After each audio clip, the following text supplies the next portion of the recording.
This channel does not promote or encourage any illegal activities. All contents provided by this channel is meant for educational purpose only. Yeah, imagine mtu unaweka view once lakini mtu anaifungua. Hutaki mtu aone view once lakini yeye anaifungua. Sio kama wewe ulivyotaka. Hii yote ni kazi ya bot, WhatsApp bot. Always inakuweka online, auto typing, auto recording na mambo kibao kaza wa kaza kuhusu WhatsApp bot. Hii ni jinsi ya kujiunga WhatsApp bot.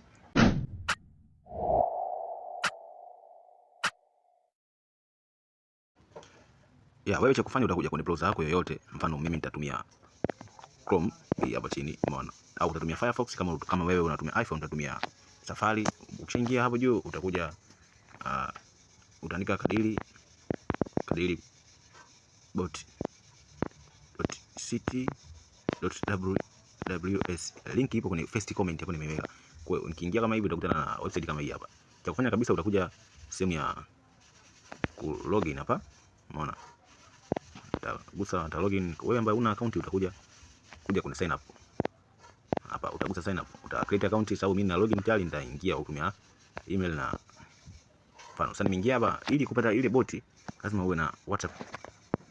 Unaona either business au GB WhatsApp. Nitakuja kwenye purchase hapa. Nita purchase bot. Kila bot ni shilingi 3000. Na mitandao ambayo inakubalika kulipia hapo ni kuna Airtel Money, kuna Mixx by Yas na kuna M-Pesa. Umeona? Kwa hiyo cha kufanya utaingia kwenye purchase bot, utaweka jina lako. Umeona? Mimi nitaweka kadiri, then nitaweka namba yangu ya WhatsApp, mfano naweka 0618 hiyo. Hapa hii then hiyo ndo namba mimi nitalipia. Payment number namba yako ambayo itatumika kulipia hiyo shilingi 3000. Umeona? Utaweka.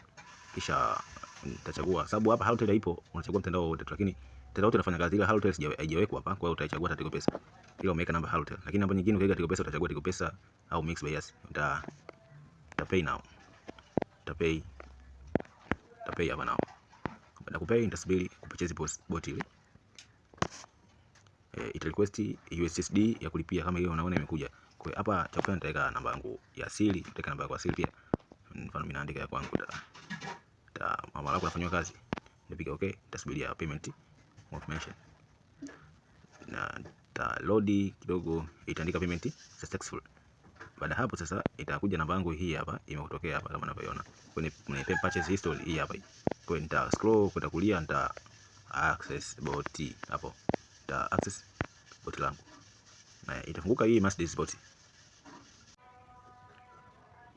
Itafunguka kama hivi, then utakuja hapa kwenye hii sehemu kuandikia namba. Utaandika namba yako ikianza na 255 kisha utaweka namba yako ukitoa ile sifuri, umeona, utaandika then utasubmit. Baada ya kusubmit utapokea kodi kama hizo hapo. Kodi umeona. Afu juu kwa pop up ya utacopy, utakopi, utagusa ile pop up, utaconfirm. Then baada ya confirm use mobile data. Use mobile data, utaweka fingerprint.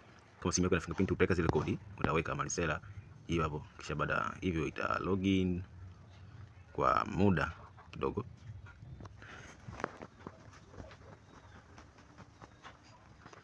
Utasubiri dakika chache utakutana nazo. Kuna group la WhatsApp lipo. Hiyo itakuwa kama hivyo unavyoona imefunguka hapo. Then ukirudi kwenye namba yako, utarudi nyuma kwenye namba yako, unaona ipo active. Utakuja kwenye ile namba yako, unaiona ile namba yako wewe hapo ya WhatsApp, umeona. Nikiingia hapo mfano bot langu litakuja kama hivyo unavyoliona hilo. Then uta type .menu hiyo, mfano .menu, si ndio? .menu itakuletea matumizi yote ya ile